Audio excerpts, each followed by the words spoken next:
When Marcos Garcia, a See 35-year-old anything? bachelor mechanic running a small garage in the heart of the Not Manchegan yet. countryside, Could saw be that the car pulled over on the shoulder of the alternator. country road with its hood up and a We figure in the need green to get uniform of the civil guard moving. leaning over the engine, I'll he check didn't the hesitate for a second belts. to stop his old red van and offer help. That's how What's his the father had raised him, to problem help anyone here, in need without expecting officer? anything in return. It won't But when the woman start. turned toward him and their I eyes met, think it's Marcos the felt the blood freeze in his battery. veins and his heart stopped for a Let beat that me seemed to last take an a eternity. look. Because that face, those honey-colored eyes, that mole on her left cheek, What's he would have the recognized issue? them among a million people. I think They were the it's the same eyes that had looked at him with hose. love 15 years earlier Let before me take a disappearing from his look. life without explanation. They were the eyes of Julia Martin, his first love, the woman who had left him the day before their wedding with nothing but a note that said "I'm sorry," and whom he had never stopped searching for. And in that moment, on a dusty road in La Mancha, Marcos Garcia was about to discover that destiny has strange ways of bringing people together, and that some love stories never truly end. They just wait for the right moment to begin again. It was one of those late May days when the Manchegan countryside looked like it belonged in a painting, wheat fields rippling in a gentle breeze, the sky such an intense blue it seemed unreal. Marcos Garcia was heading home after delivering a repaired tractor to a farmer in Alcazar de San Juan. His old red Citroën Berlingo rattled over the potholes of the country road, the radio crackling with old Surat songs his father always played in the garage. That garage. That small auto repair shop in the hamlet of Herencia, just a few kilometers from Ciudad Real, had been founded by his father 40 years earlier. Marcos had inherited it 5 years ago, when a heart attack took his father one winter night. It was all Marcos had in the world, that garage with its walls covered in calendars and faded photos, the smell of motor oil and gasoline that had seeped into every brick, the tools passed from father to son like sacred relics. Marcos had never married. At 35, he still lived in his parents' house, that little house with a patio where his mother used to grow tomatoes before cancer took her 3 years after her husband. He was alone, Marcos, alone with his engines, his customers, his nights in front of the television with a beer and a plate of reheated migas. Sundays spent fixing things that didn't need fixing, just to keep his mind occupied. It wasn't that he hadn't had opportunities over the years. The women in town looked at him with interest, that tall, quiet mechanic with grease-stained hands and melancholic eyes, that square jaw and that unruly hair falling across his forehead. The baker's daughter had tried. The pharmacist's widow had made it clear she was available. Even the new teacher had asked him out to dinner. But Marcos couldn't let himself go there. He couldn't forget. Every time a woman smiled at him, he saw another smile. Every time someone said a woman's name, his heart skipped, hoping to hear that name. He couldn't forget her. He couldn't forget Julia.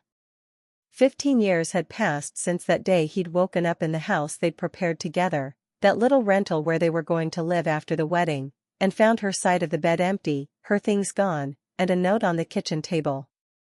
3 words. "I'm sorry, Marcos." Nothing more. No explanation, no number to call, no address.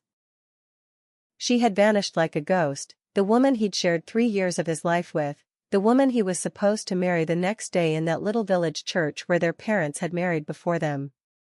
Marcos had searched for her for months.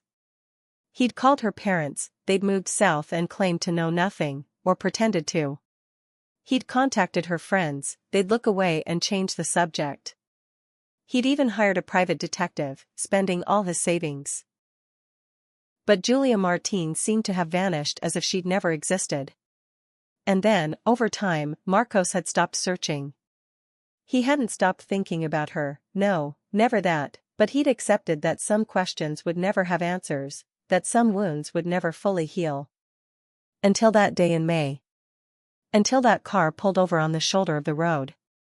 Marcos saw the car first, a gray Seat Leon with its hood up, then the uniformed figure bent over the engine. She wore the green uniform of the civil guard, her dark hair pulled back in a ponytail, her hands fumbling with something in the engine compartment with the obvious inexperience of someone who'd never even changed a tire. Marco slowed down, parked his van on the shoulder, and got out. It was instinct. It was manners. It was what his father had taught him since childhood: when you see someone in trouble, you stop and help. It doesn't matter who they are, it doesn't matter if you're in a hurry, it doesn't matter if it's raining or snowing or the sun is beating down, you stop and you help. He approached with a calm step, hands in the pockets of his blue work coveralls, ready to say something like, "Can I give you a hand?" or "Do you need help, ma'am?" But the words died in his throat. The woman had turned at the sound of his footsteps, and Marcos found himself staring into a pair of honey-colored eyes he knew better than his own, a face he'd dreamed about for 15 years, a mole on her left cheek he'd kissed 1,000 times in another life. Julia. Julia, more adult, of course. The lines of her face more defined, some fine wrinkles at the corners of her eyes, her hair shorter than she used to wear it. But it was her. Unequivocally, impossibly, incredibly her. And Julia had recognized him too. Marco saw the color drain from her face. He saw her hands grip the edge of the hood until her knuckles turned white. He saw her eyes widen with an expression that was a mix of shock, terror, and something else he couldn't decipher, something that looked too much like guilt, like regret, like the pain of someone who'd been carrying too heavy a weight for years. For what seemed like an eternity, they stood there like two statues on the shoulder of a country road. The buzzing of insects and the whisper of the wheat were the only sounds in the unreal silence of that moment. The sun beat down on them mercilessly, the heat of La Mancha already announcing the scorching summer to come, but neither seemed to notice, too absorbed in this reunion neither had foreseen or imagined. It was Julia who spoke first. Her voice was hoarse, almost a whisper, as if the words cost her physical effort. "Marcos." One word. Just one word. But in that word, everything was there: 15 years of silence, of unanswered questions, of sleepless nights staring at the ceiling wondering what had gone wrong, of tears shed alone when no one could see. A past that Marcos had tried to bury under layers and layers of work, of routine, of days that all looked the same, and now it exploded before him with the force of a punch to the stomach. Marcos didn't respond. He couldn't speak. The anger, the pain, the confusion, all swirled inside him in a whirlwind that stole his breath. He wanted to scream at her, ask her why she'd left him like that, why she'd destroyed everything they'd built together. But at the same time, he wanted to take her in his arms, tell her it didn't matter, that he'd searched for her for so long, that he'd never stopped loving her. But he did none of that. He just stood there, motionless, staring at her like you stare at a mirage in the desert. It was the sound of a horn that broke the spell. A tractor passed by, the farmer waving a hand, and Marcos shook himself as if waking from a stupor. He approached the car's hood, more to have something to do than from any real interest in the engine. His hands, those hands that had repaired thousands of engines, automatically found the problem: a radiator hose that had come loose, causing the engine to overheat. A simple repair, a matter of minutes. But Marcos wasn't in a hurry. For the first time in 15 years, he had Julia in front of him, and he wasn't going to let her go without getting answers. He asked her what she was doing there, dressed in that uniform, on that road he traveled almost every day.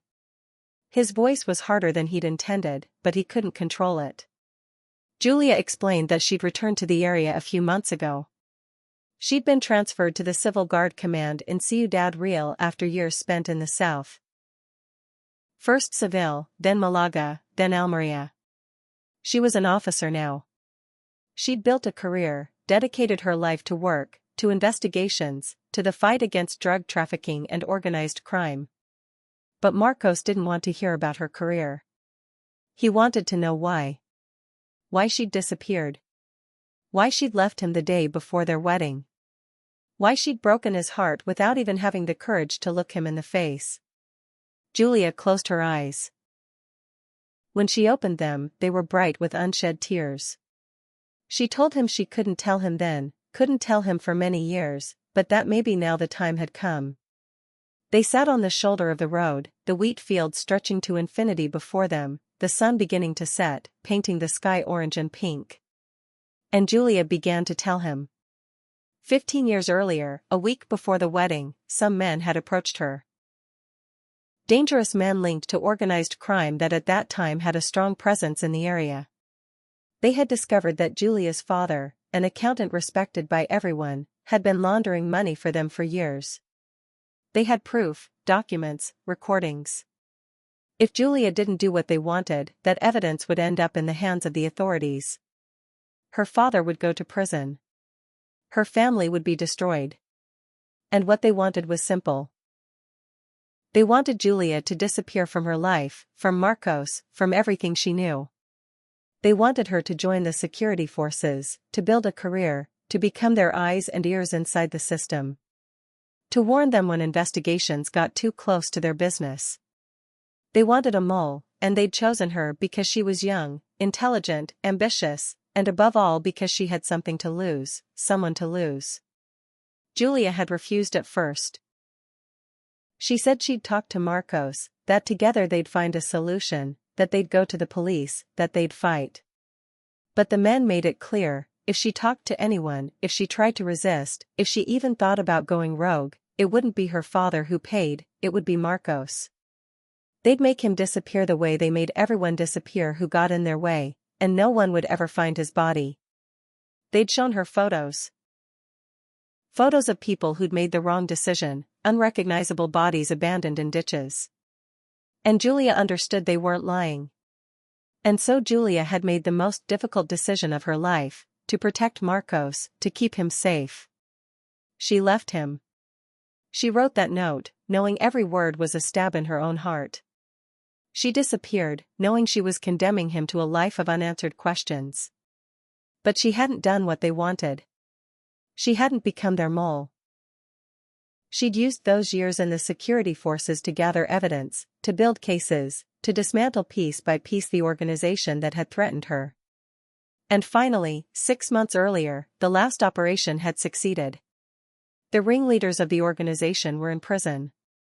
The evidence against her father had been acquired by the prosecutor's office, but he'd died 2 years earlier, taking his secrets to the grave. Julia was free. For the first time in 15 years, she was truly free. Marcos listened in silence, his fists clenched, his heart beating so hard it sounded like a drum in his ears. When Julia finished speaking, he didn't know what to feel.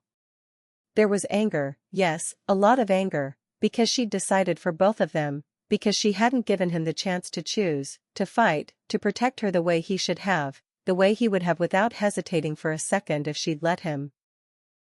There was pain for all those lost years, for all the nights he'd stared at the ceiling wondering what he'd done wrong, for all the moments he'd blamed himself, thinking he hadn't been enough, hadn't been good enough for her. There was confusion, because the story Julia had told him seemed straight out of a Sunday afternoon movie, not the reality of his quiet Manchegan province where the most exciting thing that happened was the town fair in August. But there was also something else. Something that felt terribly like relief. Like when you've been carrying a weight for years and suddenly someone helps you put it down. Because now he knew. Now he understood. Julia hadn't left him because she didn't love him. She hadn't left him because she'd found someone else. She hadn't left him because he wasn't enough. She'd left him because she loved him too much. She'd left him to save him, sacrificing her own happiness, her own future, her own dreams for his safety. Marco stood up, pacing back and forth on the shoulder of the road, trying to sort out his thoughts. Julia watched him with those eyes he'd dreamed about for 15 years, waiting for a verdict that could mean everything or nothing. Finally, Marco stopped in front of her. He told her he needed time. He couldn't just forgive her and pretend nothing had happened. 15 years was a long time, it was a lifetime. He had changed. She had changed. The world around them had changed. But he also told her he didn't want her to disappear again. Now that he knew the truth, he needed to process it, to understand what it meant for him, for them, if there would ever be in them again. He asked her to give him time. Just that. Julia nodded, her eyes full of tears she couldn't hold back this time. She told him she would wait, she'd waited 15 years for this conversation, she could wait longer. She gave him her number, the address of her apartment in Ciudad Real, every way to contact her. And then, with a gesture that seemed instinctive, she took his hand. It was like touching an electric wire. Marcos felt a jolt run through his entire body, a wave of emotions so intense it stole his breath. In that moment, he understood that despite everything, despite the years and the pain and the anger, he had never stopped loving her. But he didn't tell her that. Not yet. He just squeezed her hand for a second, then let go. He went back to her car's engine, reconnected the radiator hose, topped up the coolant reservoir from the supply he always carried in his van for emergencies. The car was ready to start. Julia thanked him, her voice still trembling. Marcos nodded without speaking. He watched her get in the car, start the engine, turn around, and drive away down the country road until she became a dot on the horizon. Only then did he let himself cry. 3 weeks passed, 3 weeks in which Marcos did nothing but work, think, and put off that call he knew he had to make. Julia's number was saved in his phone. He looked at it every night before bed, but every time he found an excuse not to call. It was his cousin Roberto who gave him the push he needed. Roberto was the only one Marcos had told everything to, the only one he'd confided in since they were kids. He came to the garage one Saturday afternoon, sat down on an old rickety chair, and told Marcos what he thought without beating around the bush. He told him he was an idiot. He'd spent 15 years searching for answers, and now that he'd found them, he was letting fear stop him from living. He told him no one had a guarantee things would work out, but not trying was the only sure way to fail. He told him life was too short for regrets. Marcos listened in silence, cleaning a carburetor that didn't need cleaning. He knew Roberto was right. He'd known it from the moment Julia drove away down that country road. But hearing it said out loud by someone else finally gave him the courage to act. That same night, after closing the garage, Marcos showered, put on the least oil-stained clothes he owned, and got in his van. Ciudad Real was a half-hour away. He knew the address. He hadn't called to warn her. He didn't want to give himself time to change his mind. When he arrived at Julia's building, his heart was beating so hard he thought he might have a panic attack. He climbed the stairs to the 3rd floor, stopped in front of the door with Martine on the buzzer, and stood there for a full 5 minutes with his hand raised, unable to knock. It was Julia who opened the door. She'd seen him from the window. She'd recognized his red van. And now she stood there in jeans and a t-shirt, her hair loose over her shoulders, so different from the uniformed woman he'd seen on the road and yet so like the girl he'd fallen in love with 15 years before. They looked at each other for a moment that seemed to last an eternity. Then Marcos did the only thing that made sense. He kissed her. A year later, Marcos Garcia was finishing hanging a picture in the bedroom of the house he and Julia had bought together. A little house with a garden not far from Herencia, close enough to the garage for Marcos to walk, close enough to Ciudad Real for Julia not to have an impossible commute. It had been an intense year, full of difficult conversations, of tears, of anger that sometimes surfaced like an old wound never fully healed, of nights when one of them would wake up with nightmares of the past and the other would hold them until sunrise. But it had also been a year full of rediscovery, of stolen moments, of dinners cooked together in the small kitchen of Julia's apartment, of breakfast in bed on Sunday mornings, of walks through the fields at sunset holding hands like teenagers, of nights spent talking until dawn, trying to recover 15 years of life lived apart. Julia had changed jobs. She'd left the civil guard, tired of a life of danger and sacrifice, of endless shifts and operations that kept her away from home for weeks. She'd found a position as a security consultant for a company in Albacete. She earned less, she worked more regular office hours, but for the first time in 15 years, she came home every night with a smile on her face instead of the weight of the world on her shoulders. And Marcos had discovered that he could love again. Or rather, he'd discovered that he'd never stopped loving. He'd just kept that feeling locked away in a drawer, convinced he'd never have a chance to take it out again. But here it was, stronger than before, more mature, more conscious. The ceremony was held in that same little village church where they were supposed to have married 15 years earlier, a Romanesque church with stone walls worn by time and a bell tower visible for kilometers around, surrounded by wheat fields and vineyards that in autumn turned red and gold. It was a simple, intimate ceremony, only closest family and a few trusted friends, none of the flourishes and excesses of modern weddings. Roberto was the best man, joking that it was the only wedding with a 15-year delay and he hoped he wouldn't have to wait another 15 for the baptism of their first child. The priest who married them was the same one who should have celebrated their wedding back then, Father Miguel, now elderly and shaky, but still with that deep voice that seemed to come straight from heaven. When Marcos put the ring on Julia's finger, that same ring he'd kept in a nightstand drawer for 15 years, never able to get rid of it, he felt something he hadn't felt in a long time, peace. A deep, total peace that seemed to fill every void he'd carried inside all those years. At the reception.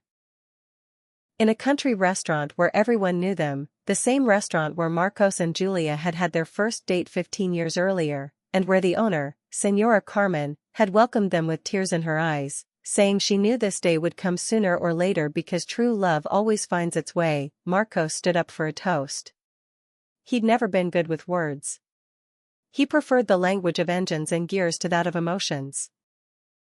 He preferred to show what he felt through actions rather than speeches.